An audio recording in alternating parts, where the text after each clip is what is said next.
Blog Talk Radio.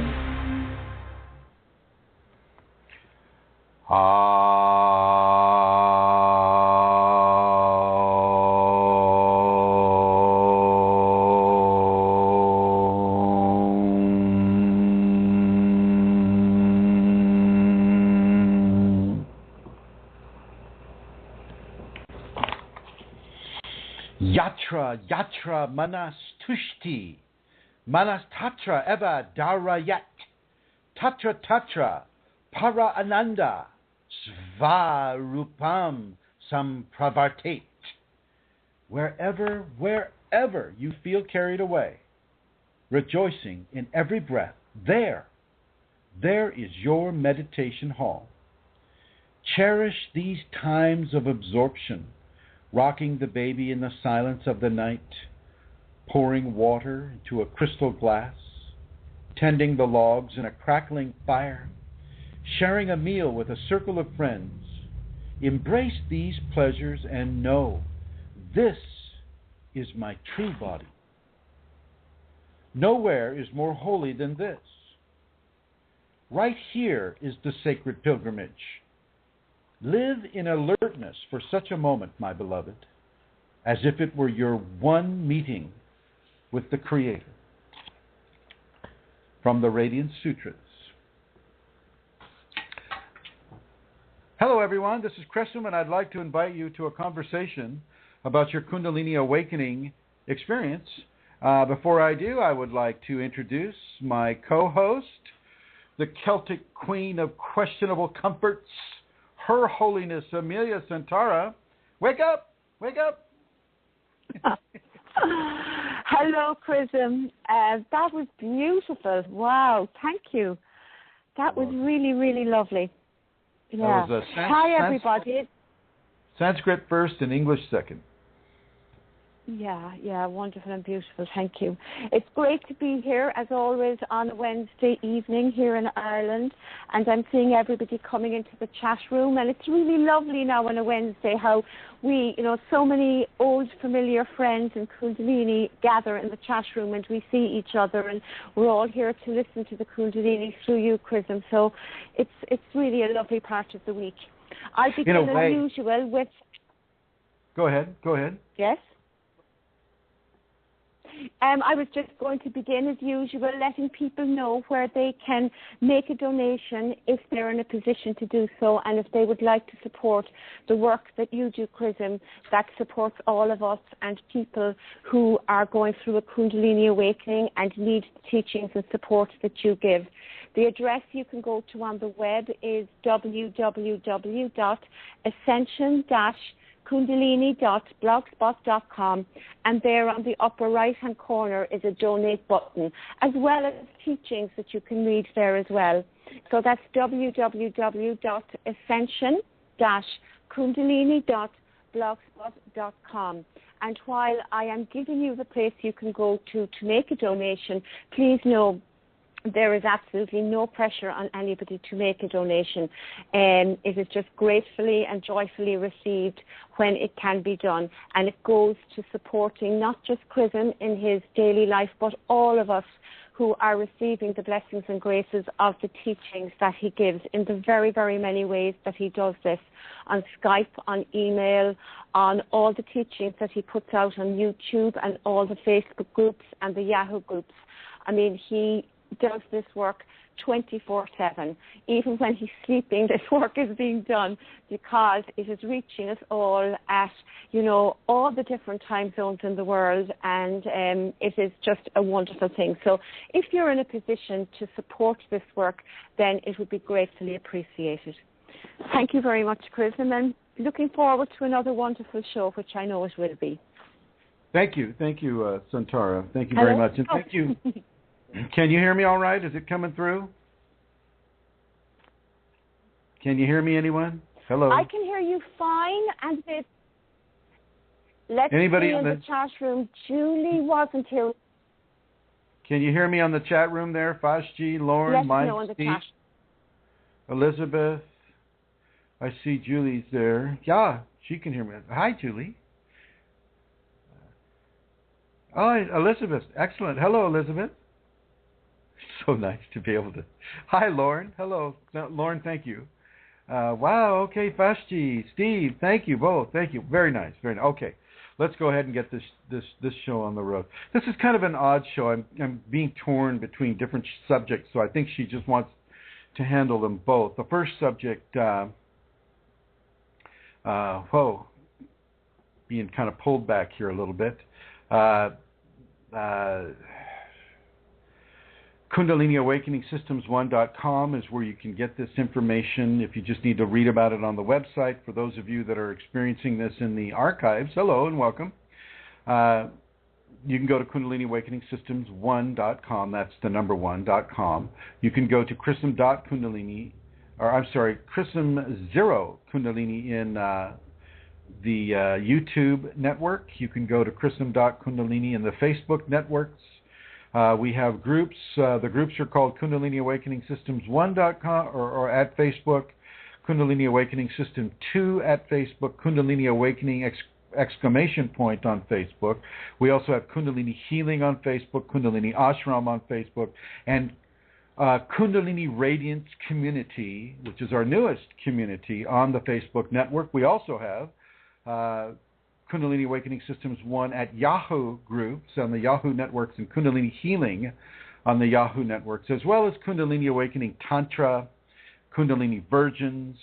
These are all on the Yahoo network as well. So please feel free to go there and get that information as you see fit to do for yourself.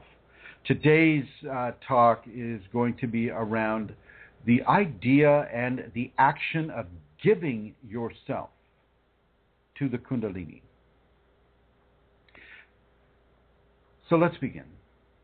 When I say give yourself to the Kundalini, what I'm saying is that I'm just not saying, oh, okay, for this moment in time, I give myself to the Kundalini, hi, do with me what you will, and then you just kind of go ahead and do your own thing the way you were just going to do it before. I want it to mean more to you. If you're going to give yourself to the Kundalini, then really give yourself. Make it a visceral experience.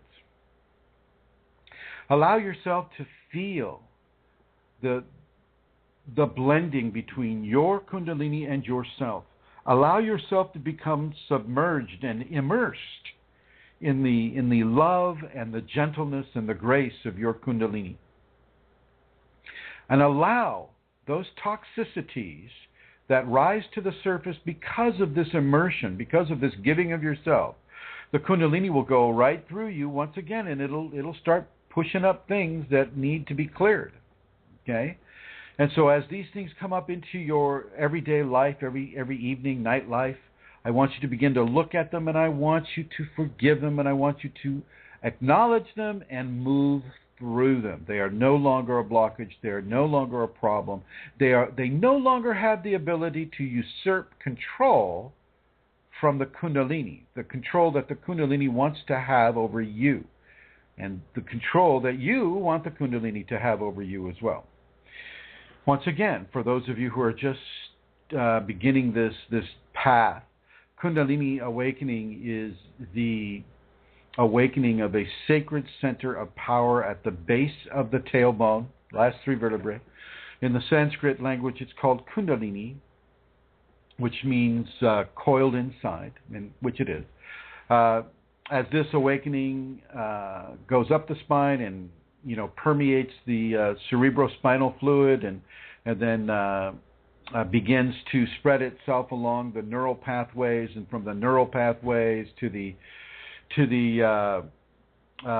other systems of the body, the endocrine system, the muscular system, the respiratory system, the circulatory system, and the other systems of the body that science doesn't really have an understanding of, such as the thought systems and the emotional systems, the spiritual systems of acknowledgement that realize that the decisions you make here on this world have a direct and proportional response from the karmic veil that is constantly with you and observing you and watching you and making notes about the choices that you make in your life. So really, really, really begin to understand the level of importance and the level of sacredness that this giving of yourself actually has. You don't give yourself to the Kundalini and then go out and have a scotch and soda. unless, of course, you have to. You don't give yourself to the Kundalini and then go out and commit petty theft or cut somebody off on the freeway. And yet, at the same time, I know as these toxicities surface within your 5 systems, there's going to be some anger issues. There'll be some fear issues. There'll be some lashing out. There'll be some self-lashing. There will be some corrective measures that you're going to want to make in order to self-correct yourself away from, say, an ego-based expression because of a toxicity. So, as the toxicities come forward, well, your ego comes forward too, and the ego steps forward in order to defend its levels of toxicity and to defend, hey, dude, I like alcohol. I like my alcohol, dude. You can't take that away from me. That type of an inner dialogue might be happening, and you most certainly can take that alcohol away, or any other behavior that you don't feel is in a positive response to your Kundalini awakening agenda. You, as a higher mental functioning consciousness, in the Huna terms, H-U-N-A, in the Huna terms, you are the Uhane. You're the middle personality that comprises the whole. Okay, you have the Unihipili, the ego, Uhane, higher mental functioning self, and then the Amakua, the dual, and the singular at the same time as the awakened Kundalini. It's just another name for that. So as you begin to self-correct, as you begin to change your behaviors towards a greater giving of yourself and the giving of the control over your life by the Kundalini, because you need to please remember that the Kundalini knows you better than you know yourself. I know, you guys have heard this 1,000 times before, but this is more for the new folks that are coming in, the people on the in the future with the archives, and I know you, Steve, Mike, Lauren, Fashti, Elizabeth, Julie, you have all heard this before, and to varying degrees, you respond to it as best you can. What I'm suggesting now is to increase those varying degrees of commitment. Increase it. You can give yourself to the Kundalini within you. How hard is that? Well, it can be kind of difficult because the Kundalini will then take control of your life and then begin to sculpt its agenda around that control that it has taken over of your life. But you have to also remember, the Kundalini knows you might have a kid. The Kundalini knows that you might have a spouse. The Kundalini knows what level of society you live in, and by level I mean, what is the appropriate behavior within the society you live in, right? Kundalini knows all about this. So, of course, it's going to give you tasks or purification events or phenomena that will also support you in your life and how you need to live your life within the social milieu or the social context, the current social context. So really, really, here's a practice I'm gonna suggest to all of you. Go into the bathroom, stand in front of the mirror over the sink, look at yourself right in the eyes, and give yourself to Kundalini. Give yourself to Kundalini. Say it verbally. I give myself to Kundalini. Say it 3 times. Look right in the pupil of your eye. You're talking to your Kundalini as you see yourself. Okay. Now, for those of you that have a teacher, and you have the Kundalini in-body teacher, and you have the flesh body exterior teacher at the same time, well, then you give yourself to that teacher as well. You give yourself to that teacher as well. So you look right in your eyes, and whoever that teacher is for you, you say, I give myself to, we'll just make up a name, to no names are coming. I give myself to my teacher, whoever that may be. And you say that 3 times. But you really have to mean it. You really have to mean it. You want to mean it very, very strongly, very, very clearly, because it will respond to this. Okay? And the other thing I want you to do is I want you to do the same practice. Look at yourself in the picture, or I'm sorry, in the reflection of the mirror. Look at yourself and say, I love you. Say, I love me. I love you, me. Okay? How does that work, Centaur? Wake up. Come on. Wake up. I know it's late there in Ireland. Come on. Don't make me go get the water.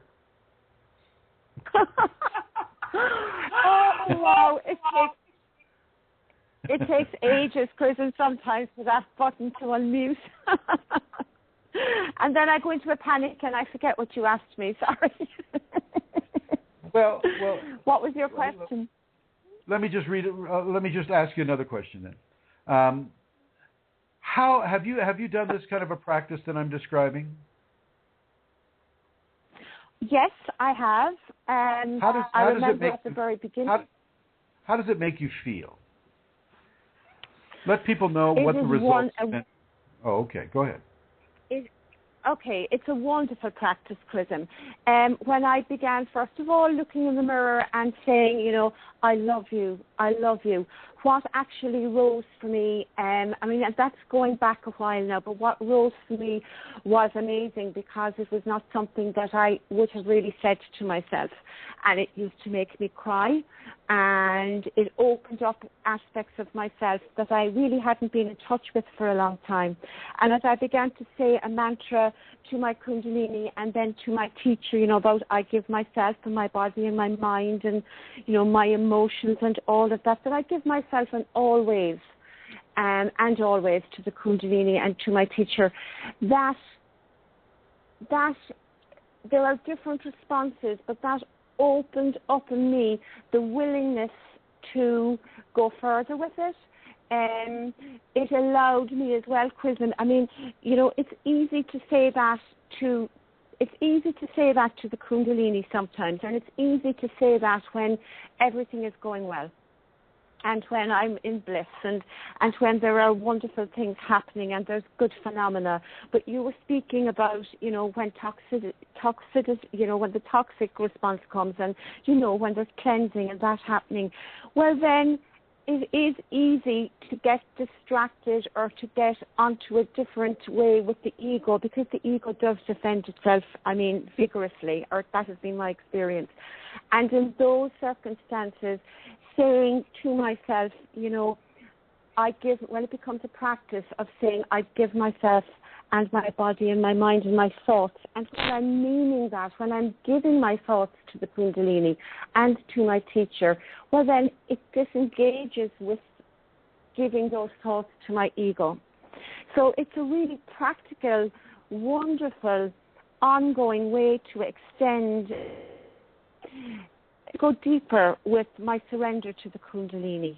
And it helps me out incredibly when there are times that I could be detoured. I don't get detoured as much as I used to get detoured, Chrism. And so I'm calling it a mantra, but this, you know, whatever word you want to say, this, I suppose, declaration of my surrender to my Kundalini, to the inner Kundalini and to the outer Kundalini, which is my teacher, because, you know, this is what really, really supports my deeper surrender, because my teacher verbalizes to me what my Kundalini would verbalize to me, except my ego cuts it off sometimes. Not so much as it used to do, because you see, it's a long process for me. I'm doing it a long time, so it is something that has had so much meaning for me in so many different ways. Sometimes when I say the mantra, I just have an absolute infusion of Kundalini. I feel the Kundalini responding to me. And I feel it responding in different areas of my bodies as well. Like in my emotional body, I might be saying the mantra, and I have an infusion into my emotional body from the Kundalini. It is almost like a bridge of communication between me and Kundalini as well, the mantra. So well, it serves let me ask you, Amelia. Even before you do your Kundalini-infused therapeutic touch massages to people, are you not also going into a level of devotion that hinges on giving yourself in that way? Is that not what brings power? Yes. Doesn't that bring the power of the Kundalini connection into your massage? Yes, it does. I mean, it brings it in the most amazing way, Chrism. And, you know, it's a mantra. It's actually a devotion. I mean, mantra is a devotion, an absolute devotion. I mean, mantra isn't even the word. It is an absolute devotion to the Kundalini and indeed to my teacher.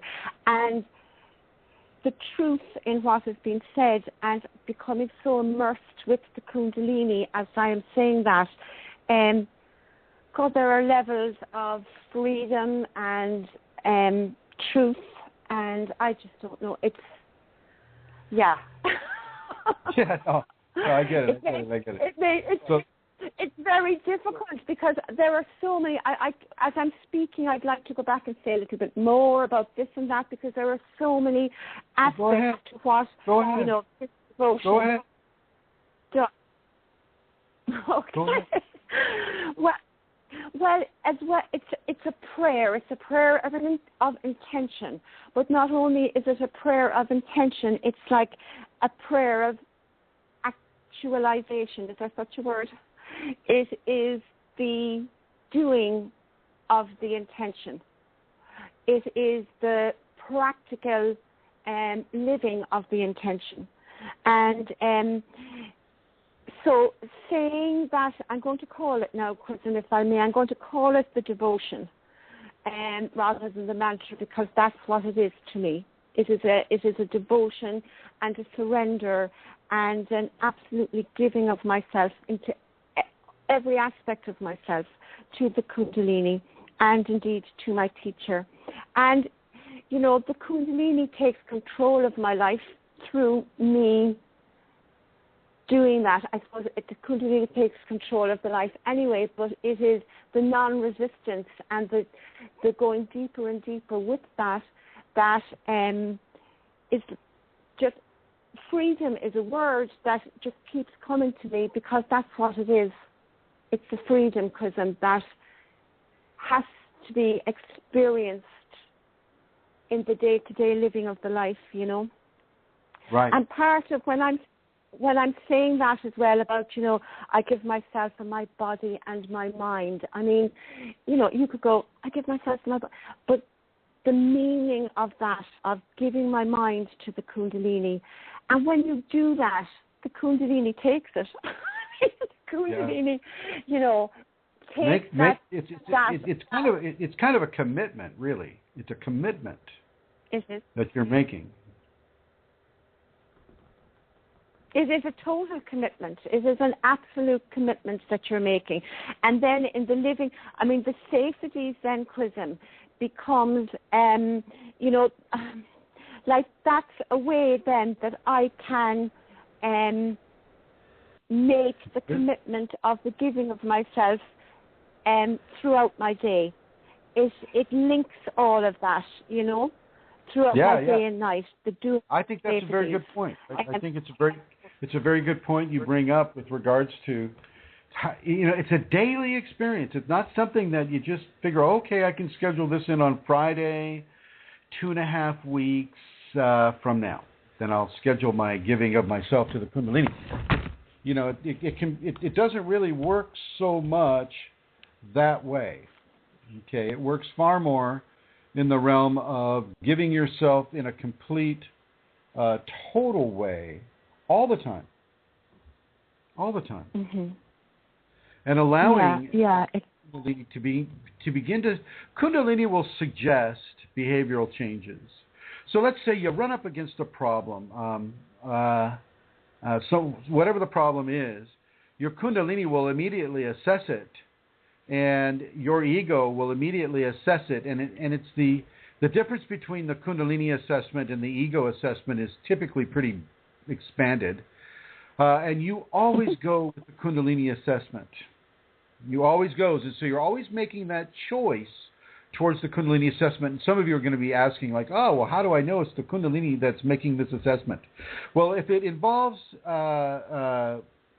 self-pleasure, if it involves a lust for power, if it involves controlling other people, if it involves fear, if it involves violence, if it involves anger, if it involves, these types of manifestations, you can pretty much rest it on the doorstep of the ego. If it involves balance, if it involves honesty, if it involves integrity, if it involves trust, sincerity, compassion, consideration, selfless service, love, honesty, all these things, then you can pretty much place it within the Kundalini sphere of suggestions for you. Always choose into those areas that I just finished outlining for you.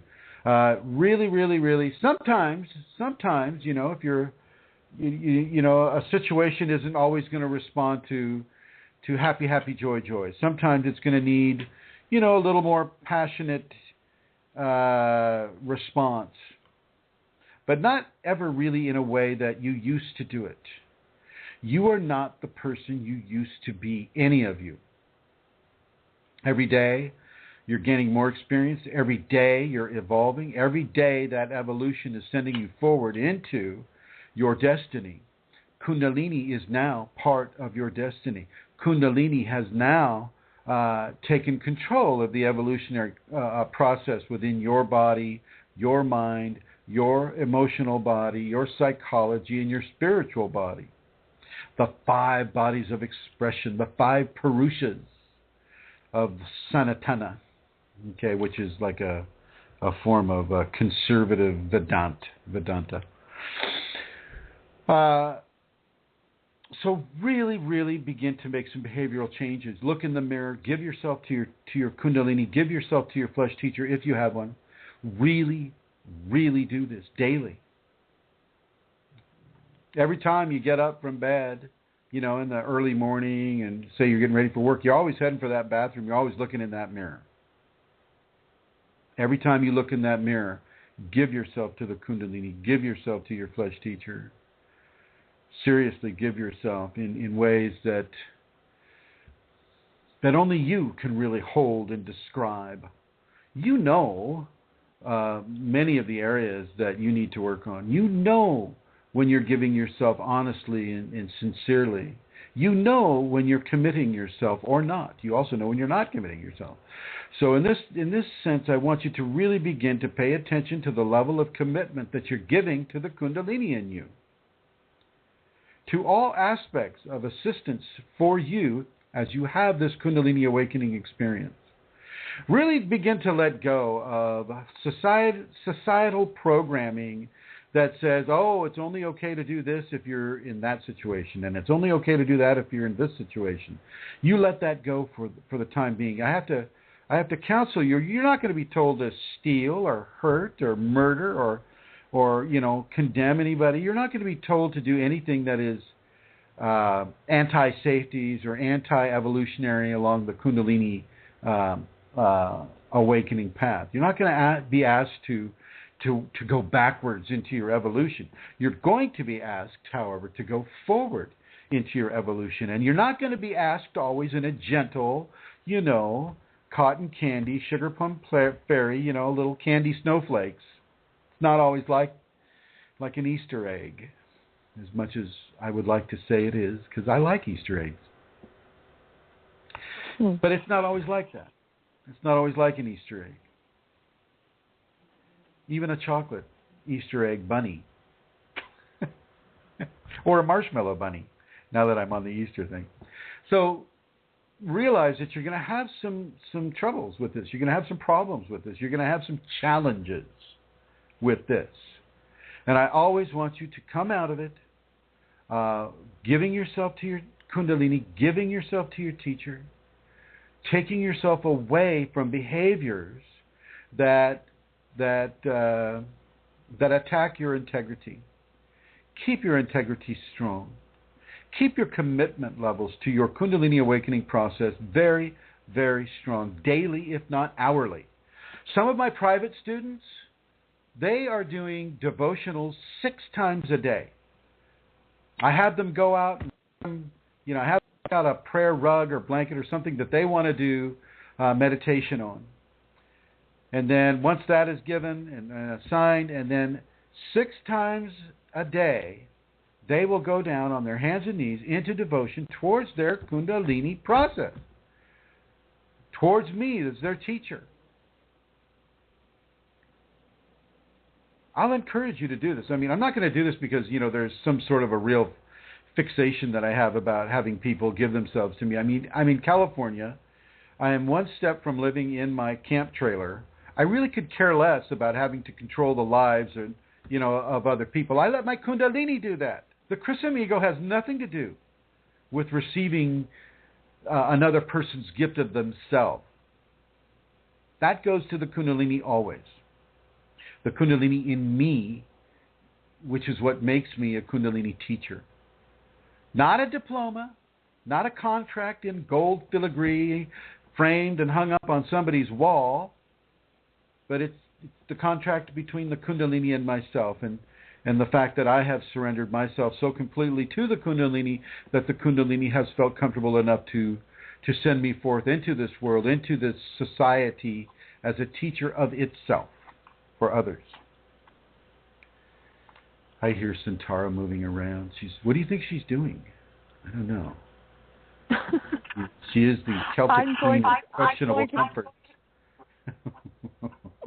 That's kind of dangerous. My pillows. Okay. Well, we could just stop right there. So feel. I say this because I want you to feel safety in giving yourself to a teacher if you have one, to the Kundalini definitely. I could care less even if you are my private student, like Amelia. She's pretty much my private student. Except for the Kundalini and some of the experiences that she's being taught with. She has a very strong commitment towards her Kundalini and towards me as her flesh teacher.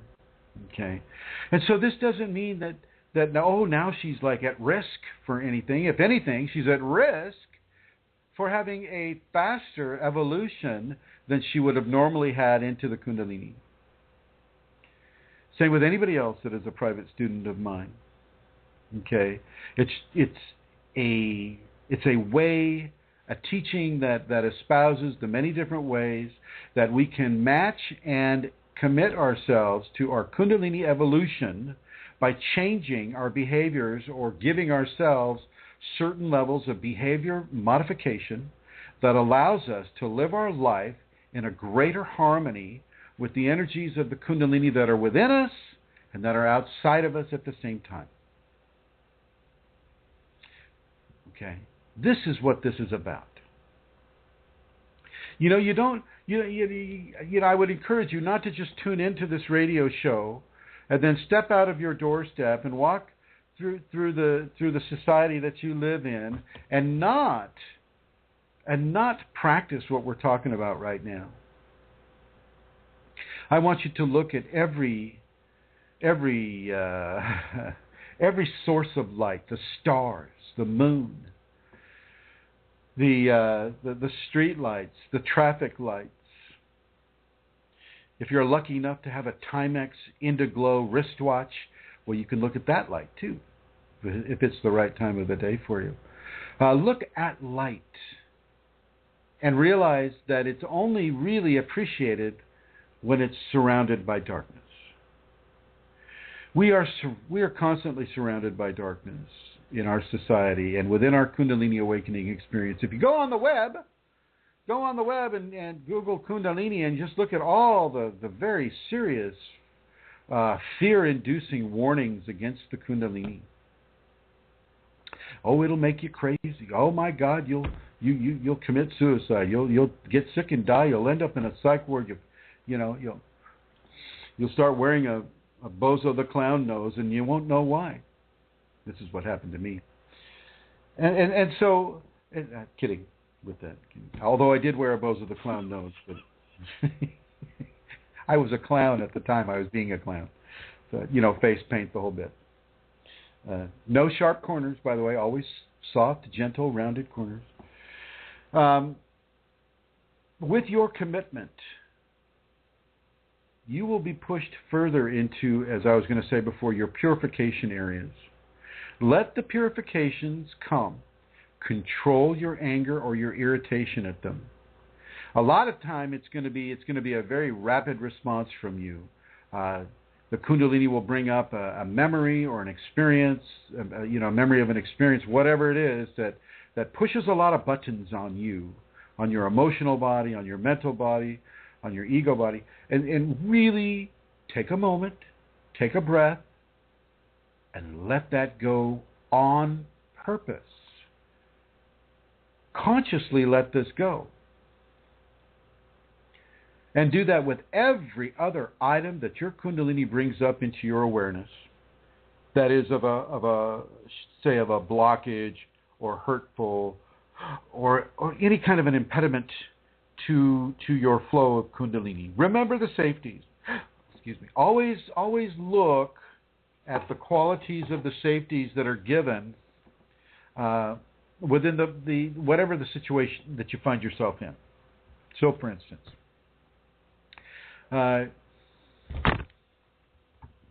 you're at a gas station and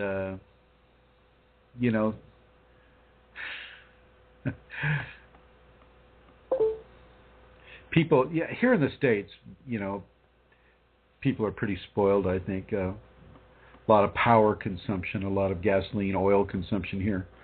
And people can get fairly belligerent if you take too long at the gas pump or do the wrong thing at the gas pump, can't figure out how to get your gas cap off or lose your key, lock yourself out of the car, whatever it is.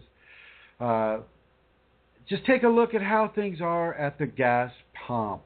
And if the Kundalini brings up a situation there, how are you going to hold it? I'm bringing up gas pumps because I kind of want it to be flagged in your mind the next time you're there and something of a critical nature happens, say, to you within your Kundalini awakening, you can begin to make your changes, your behavioral modifications. You can begin to do that. Well, I'd like to say hello to White Hawk and Tim Ashworth. Good to see you too, or at least see you there in the chat room. Mike Strong, I see you're typing, and blessings to whatever it is that you're saying that's going to come through in a moment. Give yourself to the Kundalini completely. Give yourself to your teacher completely. Make sure you've got a teacher that isn't really wrapped up in having control. Seriously, that's an important concept. I don't want you, hitching your wagon to a Jim Jones or somebody that's maybe out there to help themselves at your expense rather than help you at their expense. So really look at this. Look at this clearly. Look at this as a key to really applying your commitment. Having the idea is one thing. That's great. Having the idea is a wonderful thing. Committing yourself to activating that idea and then activating it through actions and experiences is even better. It's even better. Okay? Commit yourself to this Kundalini practice. Commit yourself to having the Kundalini. Let yourself know. Oh, here we go. I see Mike Strong. Oh, Fields Bookstore, which is closed now. I'll have you know, Mike. Fields Bookstore is now closed in San Francisco. Oh, yeah. Yeah, totally true. Totally true.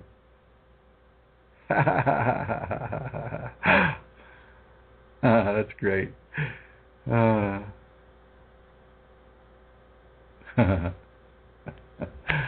So really, really, really make that commitment. And if you read what Mike wrote there, for those of you on the chat room, Mike wrote that he was in a bookstore, a Fields Bookstore in San Francisco, and he was looking through a book by Gopi Krishna when a young woman wearing a motorcycle helmet told me, Kundalini does not need to be frightful. It can be pure bliss. And Mike Strong continues, he says, then she walked out into the street, but she didn't get on a motorcycle. She got on the bus. So, yeah. I'm saying, get on the bus, folks. Whether you've got a motorcycle helmet on or not, get on the bus. Get on this Kundalini bus and really begin to behavioral modify yourself. Change your attitudes. Change your emotional outbursts consistently every single day. Change it. It doesn't change overnight, believe it or not. You've had a lifetime practicing how to make things that your ego likes to stick and work for you. Now, I want you to make things that your Kunalini likes to stick and work with you. Okay? That's where I'm going to suggest you go now. All right. So, if you have any questions about this part of our conversation, please feel free to call United States area code 347-934-0026. If you would like to talk about any aspect of your Kundalini awakening experience, call 347-934-0026. I would like to bring Her Holiness Eileen on right now. Eileen, hello. Hello. Hey, I'm glad you found an internet spot. I can totally relate to how you felt. Yes, indeed. Oh, now, Eileen, I I would like you to relate the opportunities that are coming up in September for Kundalini people in the Midwest. I would like to. I think there's an echo, Chrism. Okay. So, I hate. Do you want me to go ahead? Why don't you go ahead and put your headphones on? I'm not on a computer. I'm on a phone. Oh, well, I don't know what to tell you. Well, go ahead and make the announcements. All right. September 27th and 28th in Eagan, Minnesota. Chrism will be. Where? Where is Eagan? Eagan, Minnesota, in the United States. It's in the Twin City area, Minneapolis, St. Paul, 10 minutes from the International Airport. Okay. Chrism will be there to have, he's offering a 2-day seminar, and the contact is rosemaryg@usinternet.com. That's rosemaryg@usinternet.com. I don't have her phone number offhand, but if you're interested, she can send you information, and we'd love to see you there. And there are a few people already signed up, and the seminars that Chrism gives are very personal, and each one is unique because the seminar is basically comprised of the participants. And so what the needs of the participants are, that's what takes place in the seminar. And so a community is formed with the people that are there. So I'm looking forward to meeting other Kundalini people and, again, to be with my teacher, Chrism, for a couple of days. So if anyone has interest or is interested, it's very close to a lot of the big cities, Chicago, Madison, Wisconsin, North Dakota, Indianapolis. It's not that far, about a 5-hour drive from some of the bigger cities. And anyway, that's it. Well, thank you, Eileen. Thank you very much. Very, very, very well done. Well done. Thank you. And so, yeah, I'm sure. I tell you what, Eileen, with Blog Talk Radio, sometimes you just get these weird echoes. I don't know how to fix it, And Ed, who another Kundalini person, his name is Ed. He says, "Oh, geez, well, what are the chances that Kundalini people working around electrical objects will have electrical problems with those objects?" And so the chances are pretty good. So yeah. So if we have little problems here on air or off air, or when I'm interviewing Eileen or Santara or Rosemary, whoever, there may be some glitches. There may be some glitches. You know, the mundane, energetic carriage of some of these machines is, you know, can be affected by the Kundalini. Okay, so yeah. Once again, if you have any kind of a question about what I've been talking about with regards to giving yourself to the Kundalini, please call 347-934-0026. Now, I want to get back a little bit. I'm going to change the subject here. Big change of the subject. Uh-oh. Oh, I see. Okay, yeah. Big change of the subject here. With Kundalini, you're going to get a certain amount of, as you know, physiological changes. But as you accept the Kundalini into your life, and as you give yourself to the Kundalini will respond. And often it will respond with levels of energetic pressure upon the head, upon the forehead, and in various areas of the body. Mostly because, you know, if people are practicing the safeties, well, they're practicing the eyes up position, and the eyes up position will pull Kundalini from the lower chakras in the heart and deposit levels of activation or levels of activations on the crown at the seventh chakra. And this, sometimes it's just a little too much. But even when the Kundalini comes spontaneously in a person, it can still bring a little bit of a headache pain and sometimes a migraine headache pain. And so please be aware of that. Please be aware of that, and don't let it throw you. It's just like teething in a 2-year-old. It's like the pain that a 2-year-old baby would feel as their new teeth start moving in. It's the same thing with the Kundalini. When you get these strong energies in the forehead, the back of the head, the neck, pressures on the heart, pressures in the ear, pressures in the eyes, nose, the mouth, these are all just growing pains. Just growing pains. It's not anything that you need to be concerned with. Okay?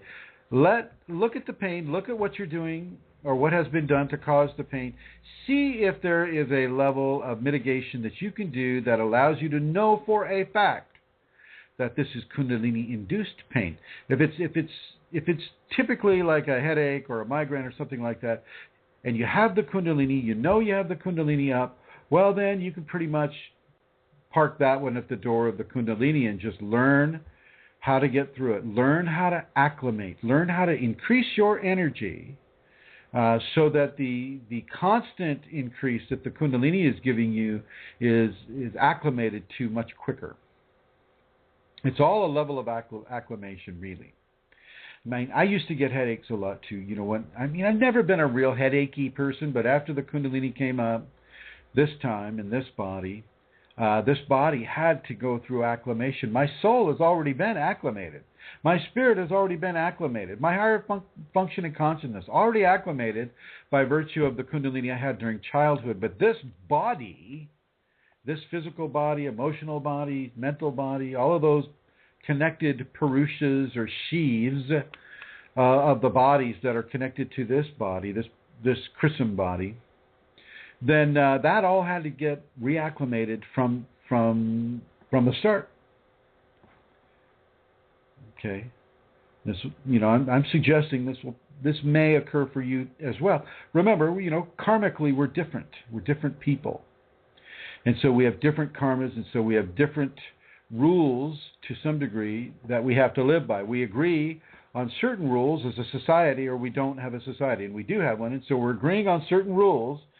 And we're also agreeing, it's certainly in this radio program, that the Kundalini is the one who really gets to call the shots. Your Kundalini, that which is behind your heart and behind your eyes and expressing through the light of your radiance, is the one that gets to be the boss. Okay? You get to feel what it's like to be in the very beginnings of semi-divinity. A semi-divine state. A semi-divine state. And it is up to you how far you wish to go into this divinity. Do you have a handle? Do you have a handle on your ego? Do you have a handle on ego expressions like self-aggrandizement? Do you have a handle on ego expressions like fear? Okay, like greed? Okay, like the fear of loss and the want of gain through any means. Look at where your ego is, and then you'll feel where your Kundalini is.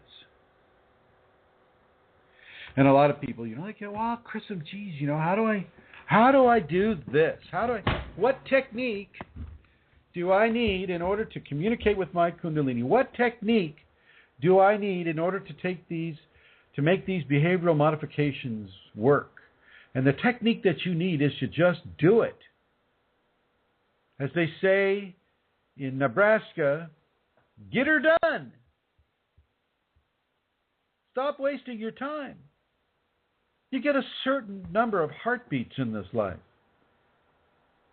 I'm going to suggest you allow the majority of those heartbeats to support your Kundalini awakening process.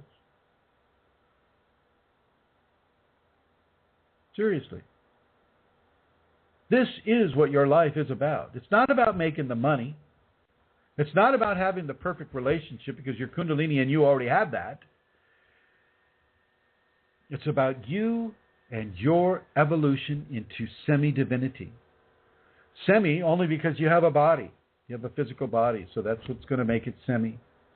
You have a physical body, and your physical body exists in a continuum where certain rules apply. Certain physical rules apply in this continuum. And within those rules, your Kundalini has agreed to work within those rules so that you can manifest your destiny, your royal destiny in a way. I mean, that's all how to phrase that. It's such an extreme destiny. God and goddess, that's a real thing. That's a real condition. And you all are on that path. You may not know it yet. Your ego may not let you believe it, but you're there. If you're working with the Kundalini, if you're learning about the Kundalini, well, you're learning about what it is to walk a semi-divine path. Look at the things that you cherish in your life. Horror movies, popcorn, breaking the law, driving fast, using recreational substances, stealing, lust, perversion. What's that thing called? Hang on, I'll think of it. It's called pornography. Chemical addictions, emotional addictions, addictions to being sick, fear of not being happy. Look at the way a typical person might live their life and clean it up. Doesn't mean you won't have fun. Of course you're still going to have fun, just a different kind of fun. Bliss is really, really fun. Bliss is an amazingly fun experience. You want to have as much of that as you can. It's better than sex. Okay, although you don't want to have it for the reasons of chasing, a phenomena. You want to have it as a reward. I almost said reward. You want to have it as a consequence of the giving of yourself to your Kundalini. That's what it's about. Now I want to say something to those who are listening to this program in their sleep. So just one moment for those of you who are awake. Ganum tuam ganapati avamahe, kavim kavinu mupamashavastamam, jay shterajam, brahmina maspata anaha, nasimvanu tbc de saranam.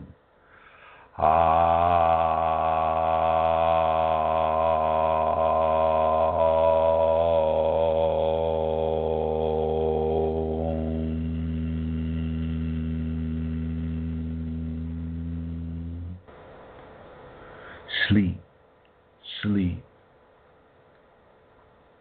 Let your Kundalini teach you. Sleep and let your Kundalini teach you.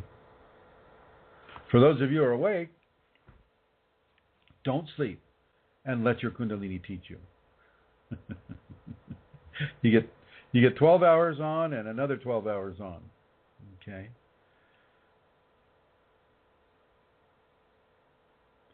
Keep yourself cogent of what your responsibilities are with the Kundalini. Give yourself all the time. There are some times that I counsel some of the private students not to give themselves into mantra work or any kind of a giving type of work that would take their mind off of other things. Don't give yourself to the Kundalini when you drive.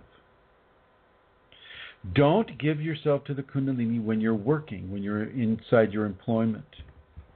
The only reason being is I don't want you to lose that job and I don't want you to crash that car. Okay? Some of these states are quite strong, and sometimes, even though yes, the Kundalini is taking care of you in very big ways. One moment here. Sorry, I had to sneeze. So, really be aware. Really be aware of where you are with your Kundalini and increase it. Increase your commitment to the Kundalini. Increase your commitment to your teacher if you have one. Okay. Now, with the pain that can come with detoxifications, yes, you can get more of a migraine type of headache pain. Sometimes the aspirin will help with that. Any of the over-the-counter pain meds can help with that. Of course, Vicodin or Percocet or Percodan or I forget the other names of some of the other drugs. Those things will also work. It's not they're working because the Kundalini allows them to work, almost in a placebo-like fashion, even though they do have that pain-relieving quality, in their makeup, in their design. You can have migraine type.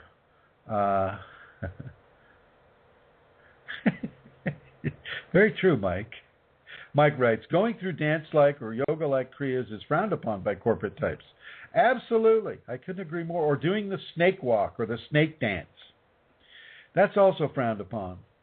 Telling people at the bankers board meeting that now they're going to start following the teachings of and actions of Christ is a really good way to get thrown off of the banking board.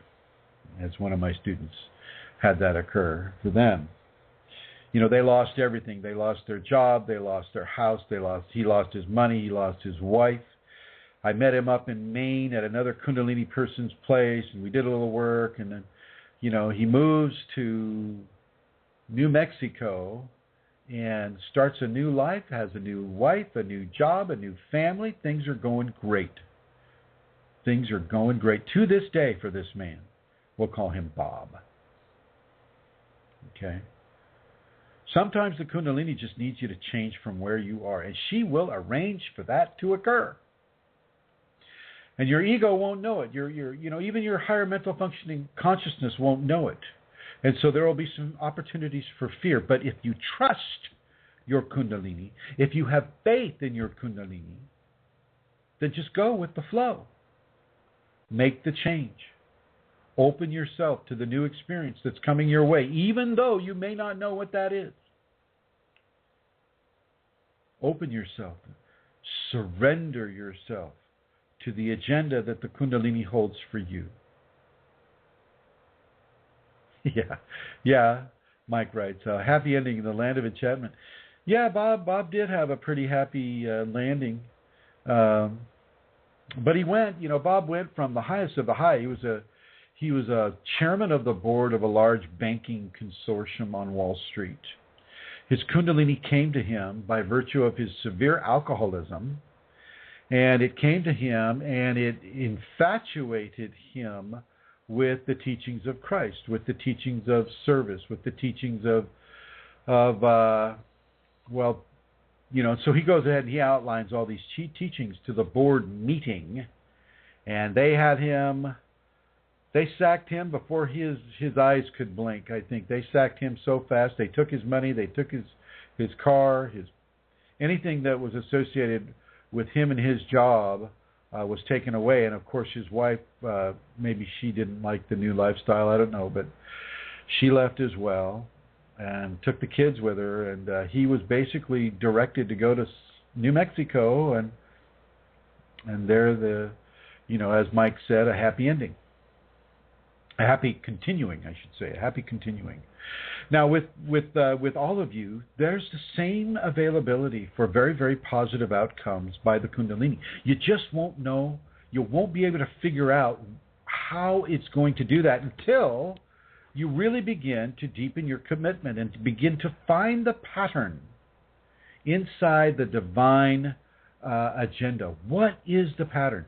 Well, the Kundalini Awakening safeties can be seen as a level of patterning that the Kundalini wants you to begin to adopt.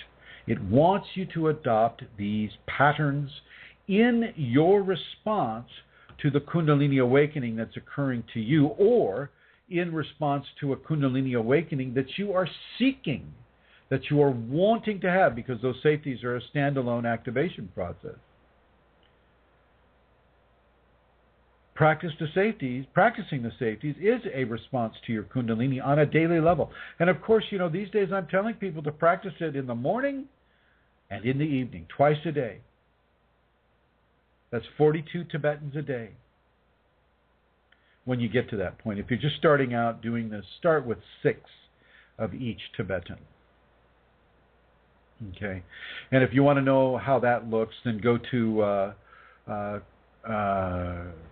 Chrism, the number 0, and then the word Kundalini, and you'll go to the first 3 videos I did were basically on that, and it'll show this old guy with kind of a beard, hanging out in Florida or on a college lawn or something like that. Okay, go there and have a look at it. Have a look at it. See how this teacher is suggesting that you do it.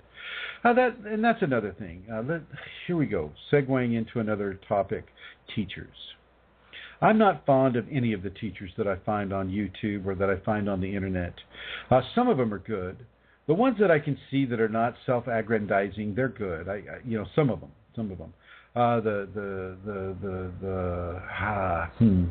Most of them, however, just there's a lot of entity possession of people who are claiming to be great spiritual masters. A lot of entity possession there, especially those who are outside of their tradition, like me. I'm outside of a Sanskrit or a shamanic or a religious tradition. I'm outside of all those, especially those people that have activated or wanted to activate or gave themselves permission to just say that they're activated, which happens a lot.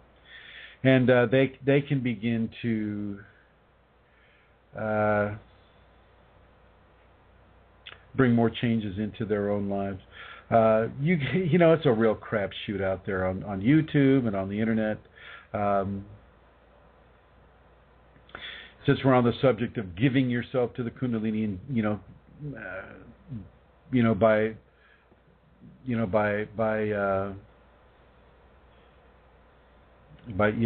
also giving yourself to the exterior teacher of the Kundalini in you, it's really, really, really, really important to choose wisely. Do your research. Don't believe everything that they write about the teacher. Make sure. People lie about me all the time. I get hate mail.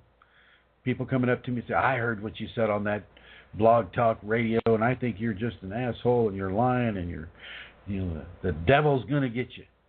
You just got to forgive them and move on, and just, have confidence in the competency of what it is you're doing.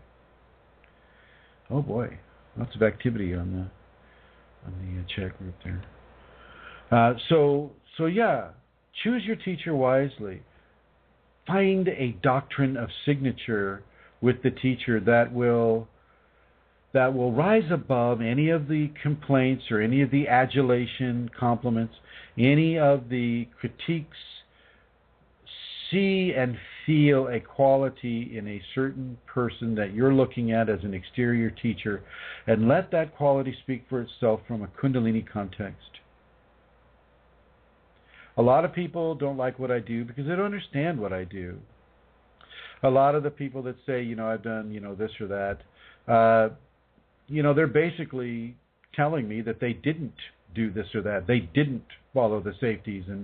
And yes, they did receive more energy. And because you did receive more energy and you're not following the safeties, well, hello, getting a twisted Kundalini awakening experience based upon your own karmic challenges rather than anything that the teacher has done.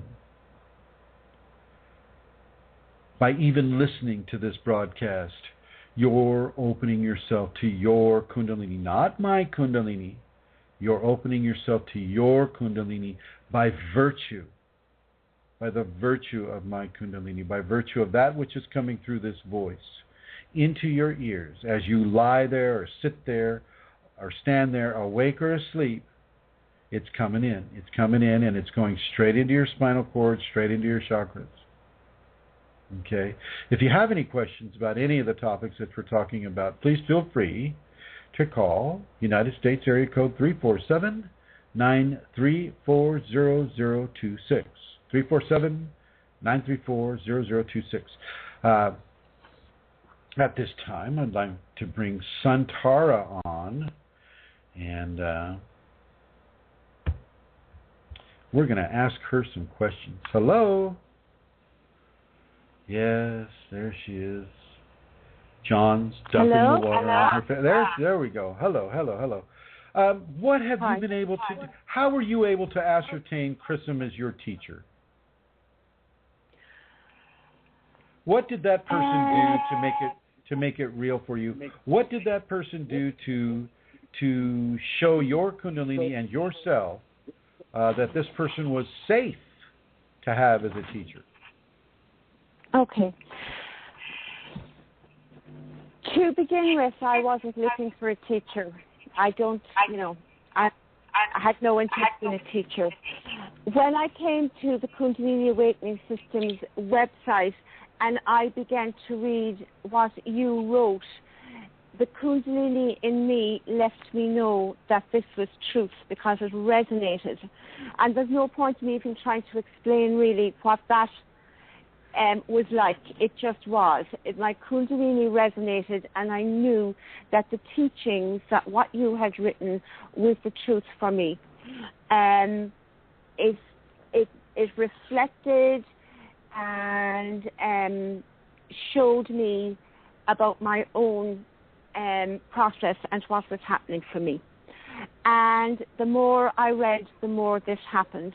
And then what happened was I was pulled, something occurred, a big coincidence, and I was pulled to go and meet you in person. And that is how it began. I began to practice the safeties, and you see, I keep coming back to them, Chrism, but the safeties with the teachings, with your personal, what will I call it? I'm going to use the word instruction, but your personal communication with me, all of these things let me know that you were my teacher, because, and that you were the physical Kundalini voice for me. And you know, sometimes how did that feel to you? Oh, how do you mean? How did it feel? Try to explain it in a way that massages a person's five-body understanding. Come at it from a mental and emotional and tactile perspective, Amelia. Well, from a tactile perspective, I would feel it in my body, Chrism. I would feel infusions of bliss, and I would feel infusions of joy, and I would feel affirmation and tingling and all kinds of physical responses in my body that were an affirmation of you being my teacher. From what other physical responses besides the tingling? Be detailed. Oh my God, I'm not. But be detailed. Make sure it's a G-rated audience here. stop. It's I would have intense heat. Is this what you mean? Like I could have absolute burning heat rising up through. I'm having it now. Oh my God! Okay, so let me describe what's going on. In my spine at this moment, from the base of my spine, is this absolutely beautiful radiating heat going up my back. And not only that, it is like there's a movement in it, and it is traveling right up my back, and now it is going into my heart chakra, and it is expanding, and it is going out, and it goes beyond my body, Chrism. And I cannot describe that. Then it just goes beyond my body, and now it's going up. Can you bring John into the room if he would be willing to come? Well, I don't know what he's doing. He might be playing poker because he listens to you play poker. And the World Cup was on, and I don't know, was he listening to the World Cup? Have a look. Have a look. Okay. The World Cup was on, and well, 1 second, and I'll check.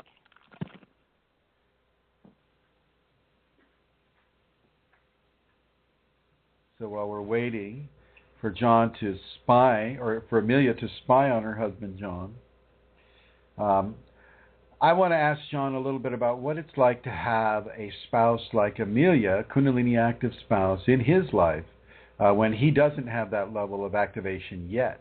He has some, but he doesn't have that level yet. And so I was just kind of for people's understanding, for the broad understanding of what a Kundalini couple can have with regards to balances of power.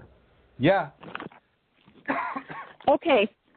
He is actually playing poker, but there is a break coming up. So he says he will come in then. Golf.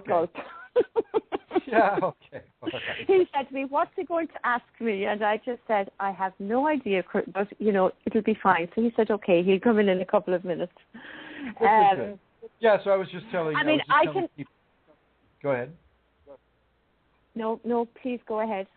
I was just telling people that what it, I'm going to ask John what it's like to have as a spouse somebody who is going through the awakening experience of the Kundalini, and and that how that makes him feel, and what does he see as his responsibilities and all of that stuff inside of that equation.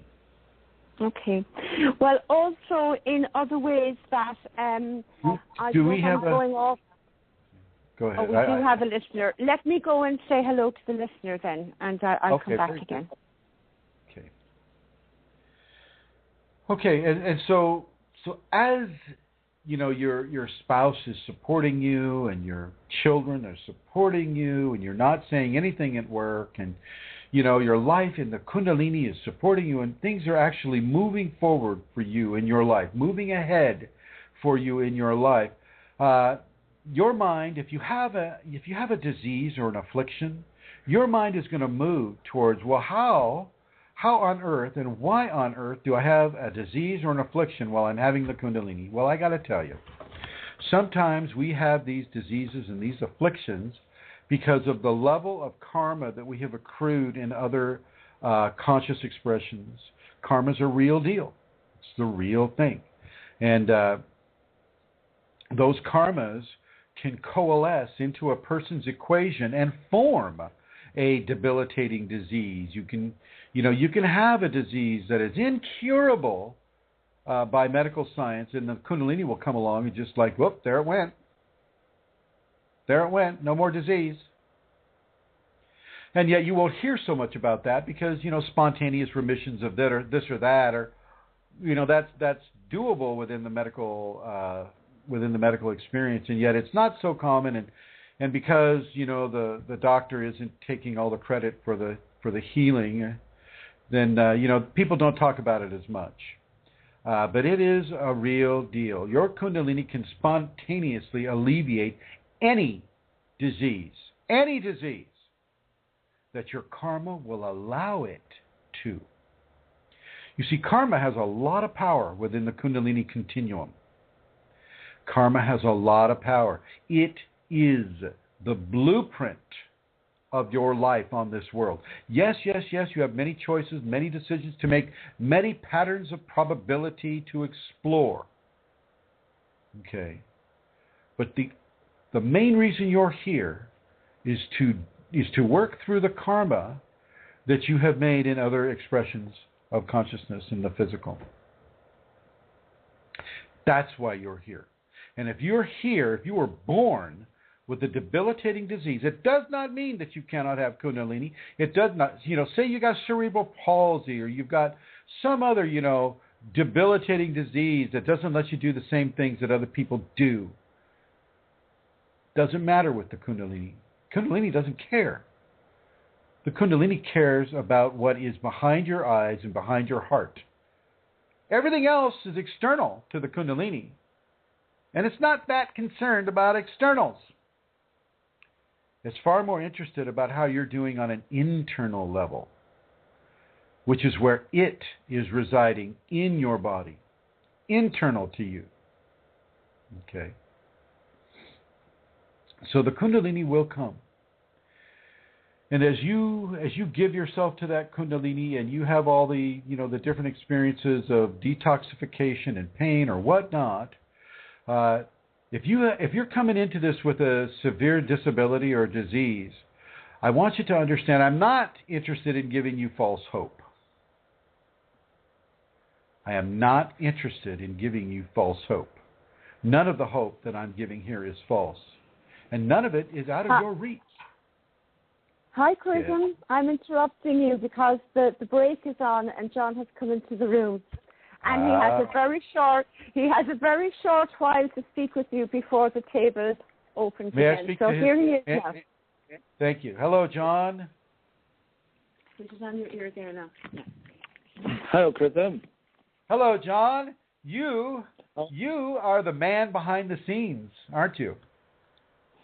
I guess you could call me that.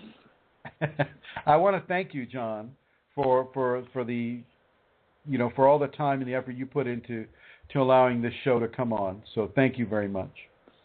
You're welcome.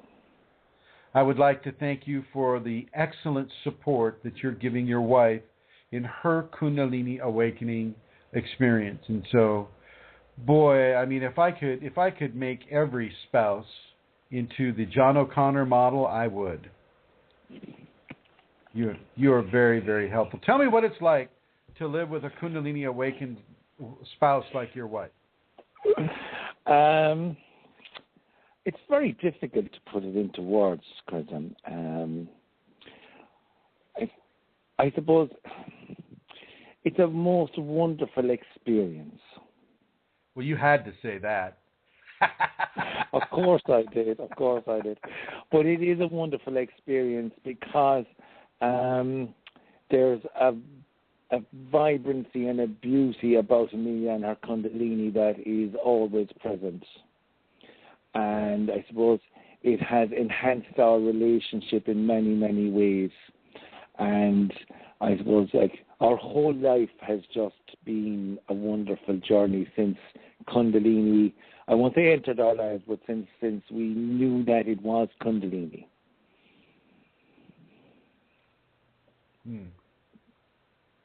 How do you feel about Kundalini in your life, John? Well, I tell you, I think it's really great. I suppose just a simple example. Now, the other day I was doing some help. I was helping in the kitchen, as some men tend to do, and I nearly accidentally cut the top off my finger, and ouch. It was a really, really bad cut, and I got as well as being deeply caught, I was deeply traumatized and shocked by it. And Amelia tried to give me some healing, and I wasn't in a position even to take it. And I really felt that I should go to the local hospital or to my doctor and get some stitches in it. But when I came back to the room, Amelia said, just sit here for a moment or sit here for a while and let me give you some healing. So I sat down and I allowed Amelia to come to me, and she like my hand was actually, it was wrapped in a big huge tissue, and it was pouring blood. And she took my finger in her hand, and I just felt, I don't know what the word, it's hard to put a word on what I felt, but I know that I went into a sort of a semi-daze, a sort of a semi-sleep, sort of semi-daze, semi-whatever. But I could feel the energy flowing from Amelia. What did it feel like? It felt like I don't know if any of your listeners out there have a farming background, but we have electric fences that give out a very mild shock, a kind of a pulse. It had that kind of quality to it. It was kind of like an electric charge coming into my hand. It's just one way of describing it now, without to put words on what was. It's almost indescribable, really. It was like a current flowing into my hands. And as it was happening, I could almost feel my wound closing, my whatever wound knitting together and closing. And after some time, Amelia opened her hand, or she had her hand around my hand. I became unaware of the time, really. And after a while, she opened her hand, which was wrapped around my finger, and the bleeding had stopped. The wound had closed. Now, it wasn't gone away or anything like that, but it had stopped bleeding, and the wound itself had closed. And I was in a place of sort of just total relaxation, if that's the word, total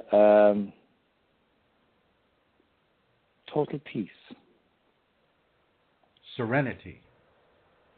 Thank you, serenity. So I just when I say lay there now, I was sitting upon the sofa, and Amelia had gotten a cushion and put my hand on it, but I just sat there with my hand resting upon the cushion for what seemed like hours. The pain was gone. The fear was gone. The fear that I might lose my, the deep-seated fear I had that I needed to get somewhere and get medical attention and get stitches, that left me as well. Wow, what a beautiful experience, John. And I felt it deep in my heart as well. I just felt that serenity and peacefulness, and and in my chest. And wow, that's wonderful, John. And now, ever in your career as a police officer or a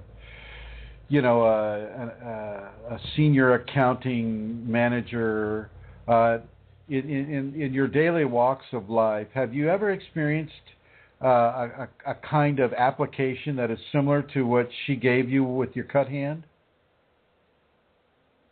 No. Okay. Even as a policeman, did she ever give you a massage, or were you ever injured on the job that kind of pushed you to get comfort from Amelia? Not really. No, I would not injured on the job. I would have come, I would have been involved in some traumatic incidents without a physical injury, and I would have found Amelia, coming home to Amelia, and her presence would have been very soothing for me. May that always be so, my friend. I hope so. And may I just say that, having listened to your story there earlier on, I am the chairman of the board of directors of my credit union, my police credit union. And if I were to go into my credit union and speak of Kundalini, I'm sure I would be removed as chairman very quickly. Good point, John. Good point. Yeah. And hopefully. I'm also. Go ahead. Yes.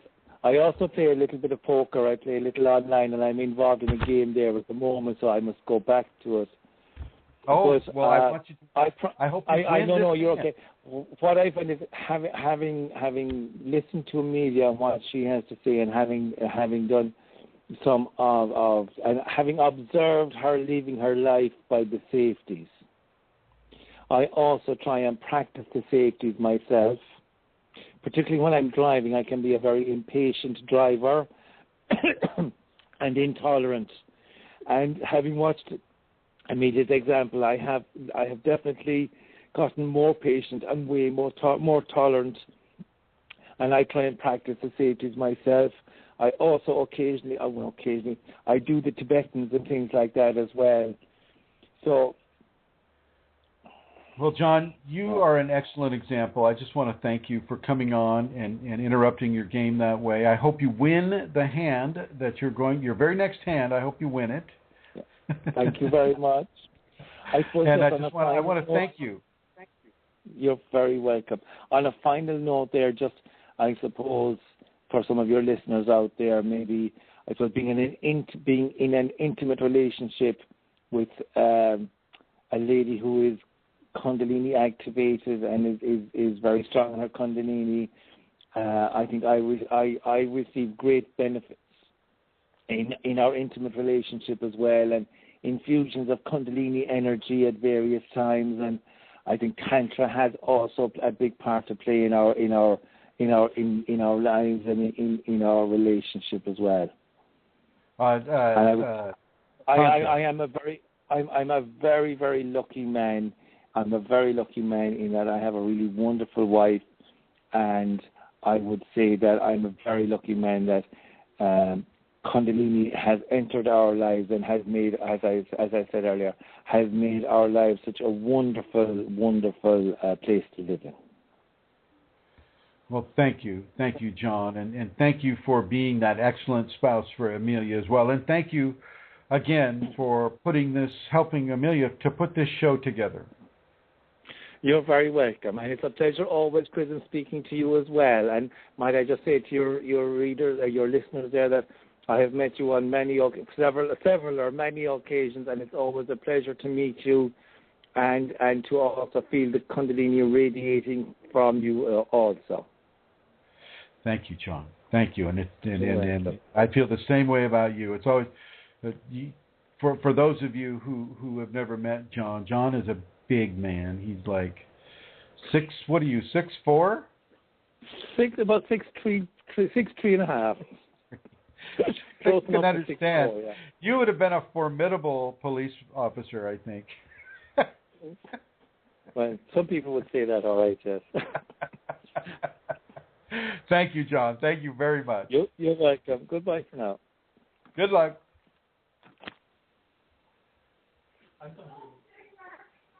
Oh, you can hear them.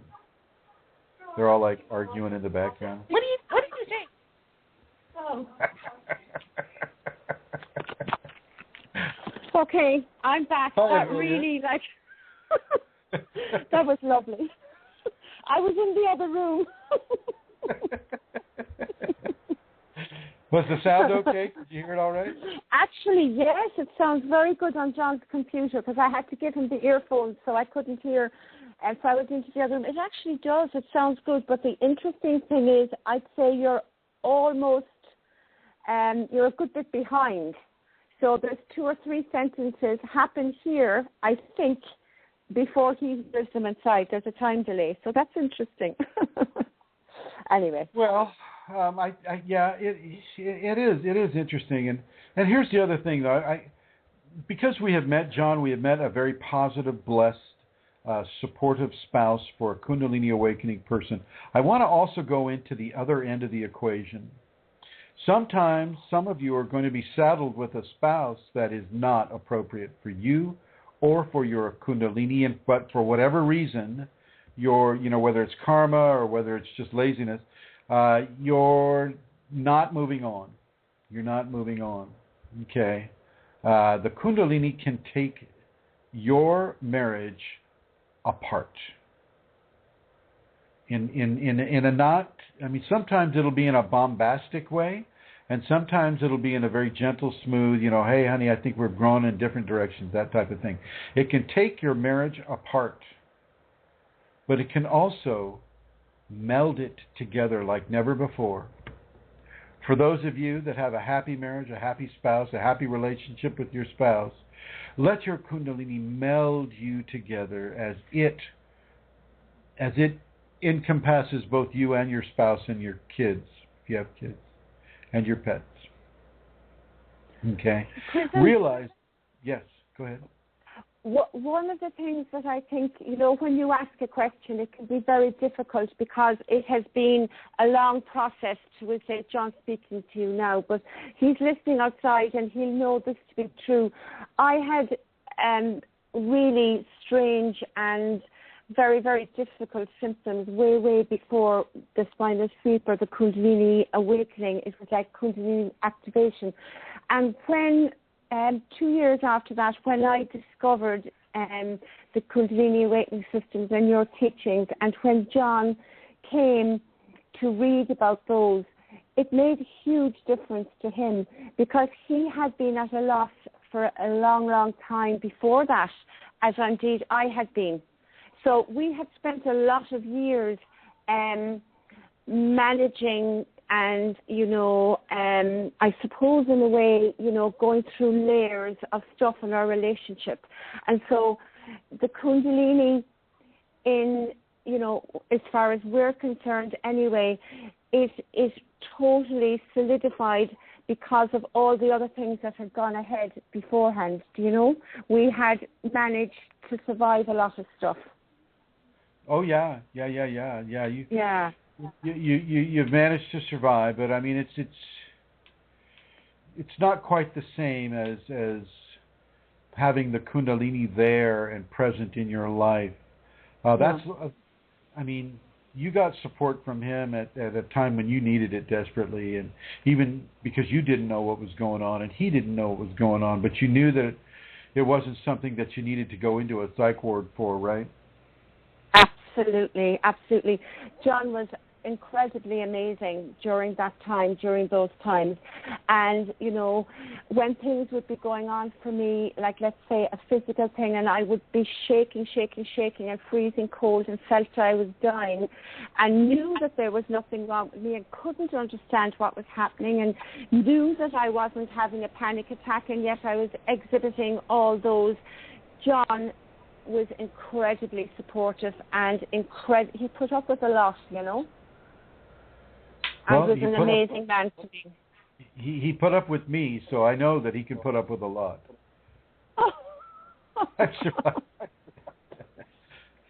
I'm surprised he didn't just get tired of me and throw me in the hoosegow. Yeah. But it is a wonderful thing. It is a wonderful thing to have a supportive spouse. It's a blessing beyond belief, really. And I do want to. I want to not so much you and John, but I've seen other people be in a marriage that is not so supportive, being in a marriage that is not so supportive of the Kundalini and of the new and the strange that comes into the life. Is in fact in a different way spiraling out of control into a form of hardship for everybody. Okay, the Kundalini will tear that relationship apart. It will send, it doesn't, when I say tear it apart, it's not doing it in a hateful or angry way. It's doing it in a way that allows the two people to continue along their life path, opening themselves to the possibility of another mate that is maybe more appropriate to their current state of mind than the last relationship or marriage that they were in. Some of my private students are going through that right now. Okay, and when they choose to make that shift, when they choose to really honor the Kundalini in them above all else, well, the Kundalini will begin to initiate those shifts. And with the help of a teacher, if you have a teacher, and if the teacher is able to see into that area of the student's life experience and is supportive of what the Kundalini is doing with regards to the relationship, that marriage is gone. It's gone. Kundalini will end it. Okay. Yes, you'll have to get the lawyer. Yes, you'll have to go through all of the bullshit that a divorce entails, but it will be done. The Kundalini will be done. And this is something that you always need to be very, very, very aware of. And this is also a way to help you fix that failing relationship. If you're inside of a relationship that has a lot of promise but it's failing, well, it also gives you a way to behaviorally modify how you are to people, to your spouse, in a way that is conducive to a new chapter, a new positive chapter in the relationship that the two people are having. John mentioned Tantra. When you bring Kundalini Tantra into the relationship, a lot of windows and doors are opened with that, because not only are you now validating the whole position behind Tantra, but you're also executing it, you're activating it, you're bringing it into the physical expression of this world, of this society, of this energetic matrix that is on this planet. You're inserting that, and it's noted that you're inserting that. Divinity knows itself. Divinity knows when a couple is inserting divine moral compass into their relationship. Of course, they're red flagged after that. Let's see how they go. Okay. I like that. I mean, it's true. It's true. I mean, you're really, really red flagged, and for the people that aren't having such a great experience within a current relationship or one that's ending, just make sure you do your forgivenesses. Make sure you take care of yourself. Make sure that you allow your Kundalini to mitigate what it is you're going to do and why.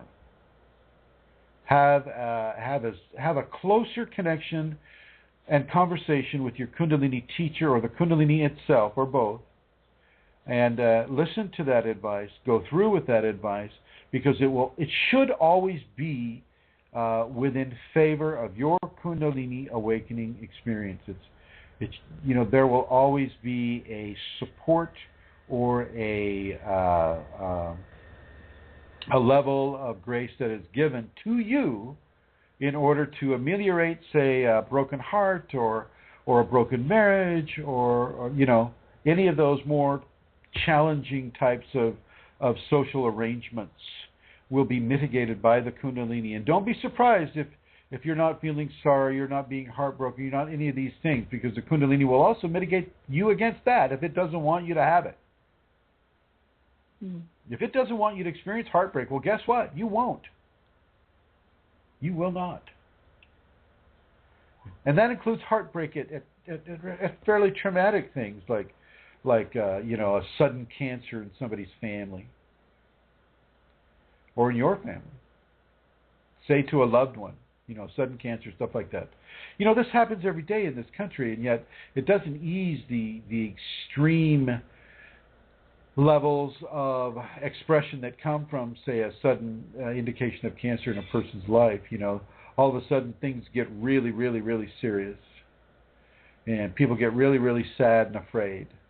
Okay, your Kundalini can help with that. Your Kundalini can really, if it doesn't heal it outright, it'll bring a positive spin onto it. It'll help that person know what is going on. Just like John, when he was sitting on the sofa, and Amelia had her hand around his cut finger, and he was wrapped in a level of serenity. So too can your Kundalini reach into another person's experience and wrap them in a level of serenity. One of the best ways to do this is to pray to your Kundalini to help such and such a person. So we'll just choose Mike Strong. Mike Strong's sitting. He's right there on the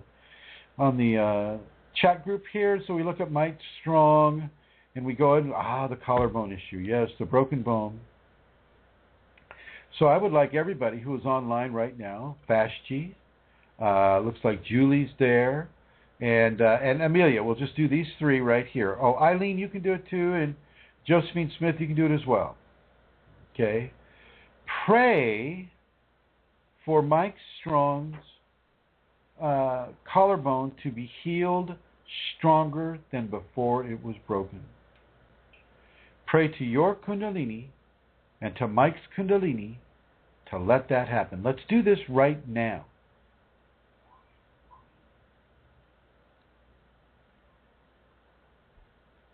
Kundalini that is in me, I ask of you, if it is appropriate, bring great and significant healing to Mike Strong for the injury of his broken bone. Let it be healed stronger than before he damaged it, and let him never damage it again in that way. If it is appropriate to you, my Kundalini, let's both see it that way. Thank you. Okay, everyone. So Mike Strong put out a little happy face, so I think that he's got some happiness going on with him, and you should all have some happy faces too, and because of what you've just done. Vashti, Julie, and Amelia, Josephine, Eileen. Give a prayer for other people. You're welcome, Mike. Mike says, thank you, thank you, thank you. You just happen to have a convenient injury.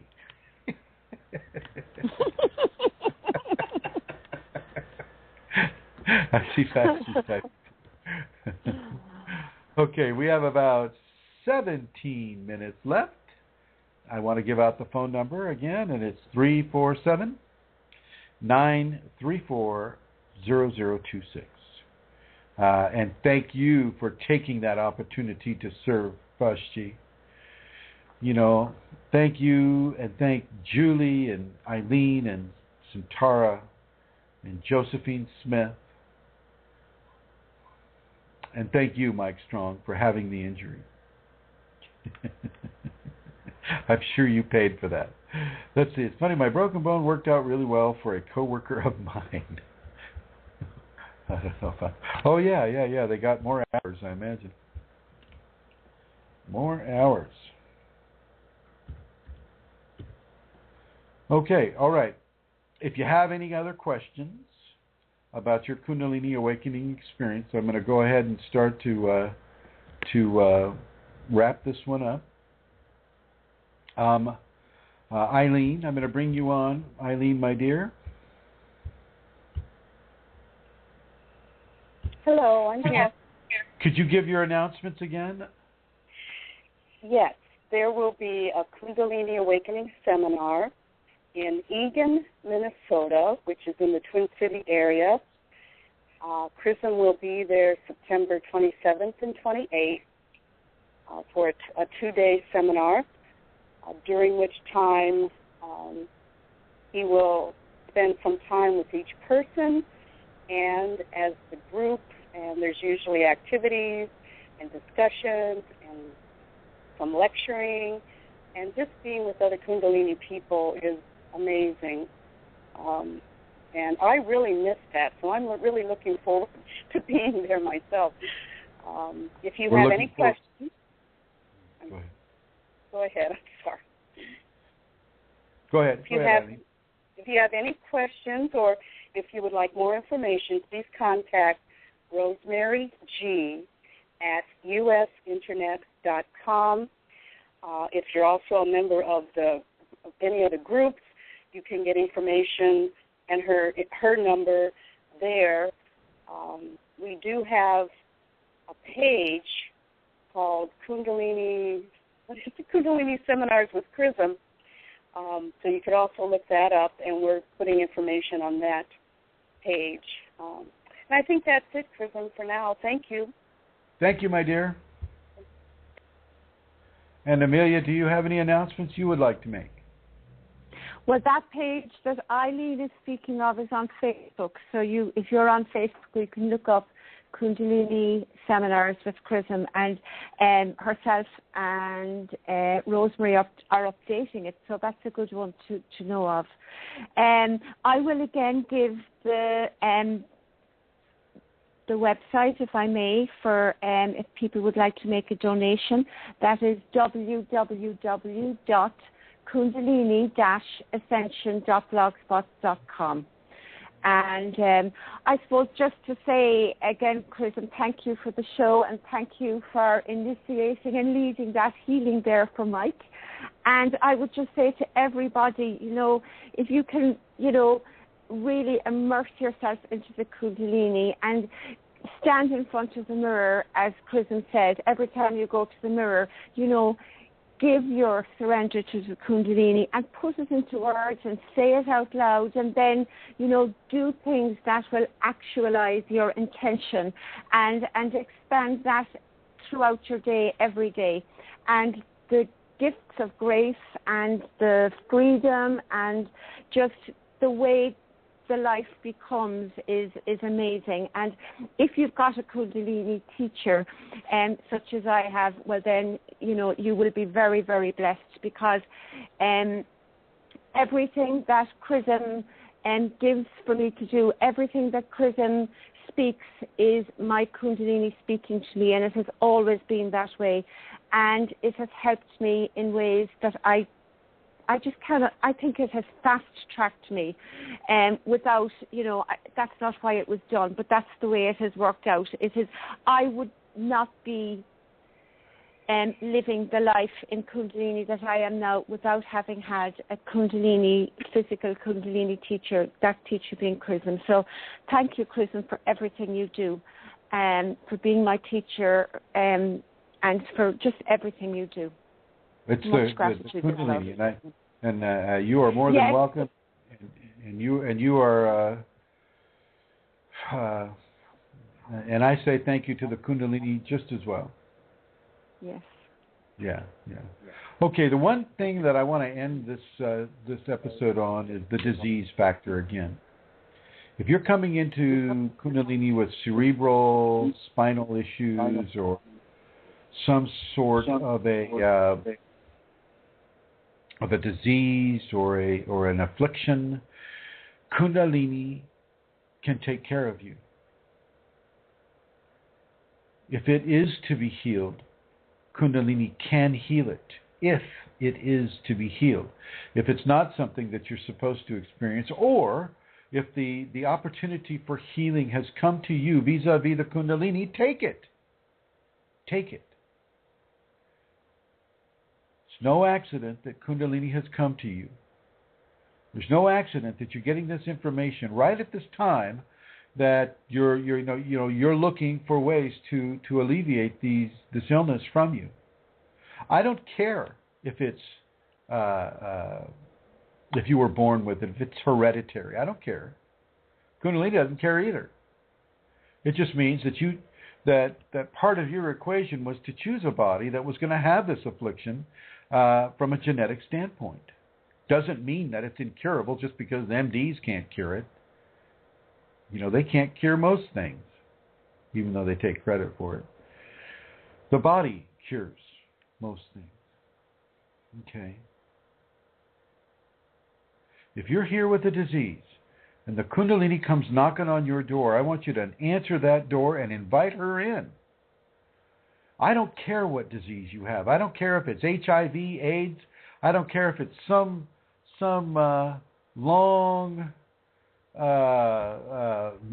name for a disease that nobody in their right mind except people that have it would know about. I don't care if it's sickle cell anemia. I don't care if it's cancer. I don't care if it's hemorrhagic fever, although that's pretty quick, fast acting. Kundalini can take care of you. It can take care of you if you let it. If you let it in and let it begin to control your life, to control your ascension. You as a 5 sense hominid on this world, five senses are not enough information in order to accurately assist a person on an ascension journey that goes beyond the five senses.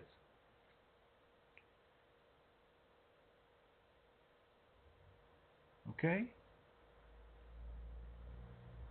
You know, the ascension thing is a real thing. It's just, it's not something that you see on TV every day. All Kundalini people are leading towards an ascension factor. And it doesn't mean that you float up and away. It just means that you just go out of phase. You take care of all the things that you need to take care of. So I want you who has the affliction, I want you, just the regular person, I want you to go out of your way to take care of all the issues in your life. Take care of all the issues in your life. Actively do so. Be actively forgiving and tolerant and honest and truthful and loving and compassionate. Actively do these things. Buy somebody lunch that you don't know. Treat a stranger to dinner. Doesn't mean you have to eat with them unless you're willing.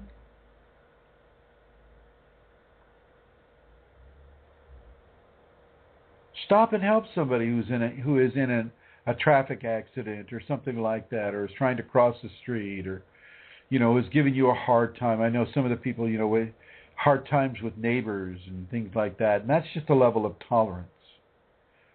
That's a level of loving tolerance. The more lovingly tolerant you are, the less anything can bother you. Certainly from a corporeal nature. If you have a disease or you have a trauma, open yourself to the Kundalini and broaden your understandings of what the Kundalini can do. There are no limitations on what Kundalini can do with regards to healing a person. I don't care if you have a neurological disease, a collagen-based disease, a psychiatric disorder, bone cancer, whatever. There is nothing can stand in the way of the Kundalini. Sudden remission. Okay? I won't guarantee it for everybody because a lot of people have that disease in order to learn from that disease, learn what it is to have a quality of disease that is causing you to experience life in a certain way. Sometimes you need to learn that karma. Sometimes you need to balance that karma. Sometimes just having it for a certain amount of time has already balanced the karma and you're ready to be rid of it. Sometimes having the disease and then, having the Kundalini all of a sudden make itself known to you, that is an invitation away from the disease. Healing is real, and Kundalini can do it. Your healing is awaiting you and awaiting your recognition of the Kundalini within you. But don't awaken Kundalini just to get a healing. Don't do that. Awaken the Kundalini because you want to give your life to the Kundalini. You want to be on an ascension equation during the rest of your life. Because once Kundalini's up, it never goes away. It's always there for the rest of your life. Make no mistake. You listen to the tenacity of energy in Santara's words. You listen to the remembered serenity of her husband John as he describes his experience. You can't make this stuff up. These are real people that you're hearing from. There's no script here for this show. You can probably figure that out just by listening to me. Okay, these are real people in real circumstances, describing real incidents and real phenomena. Get your ego out of the disbelief mode. Open yourself to the possibility that you can heal and that you can live a helpful, healthy, ascension-directed life. And that's what I want you to live. For those of you that are hearing me in the sleep, once again, I'm going to help to eliminate the blockages. I will join hands with Ganapati in this attempt.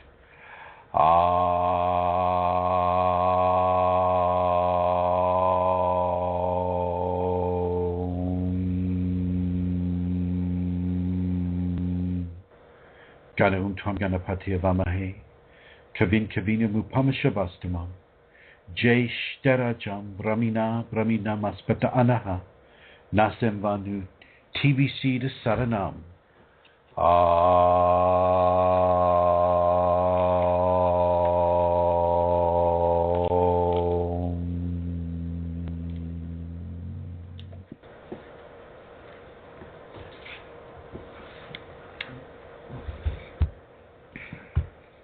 Amelia, any last words?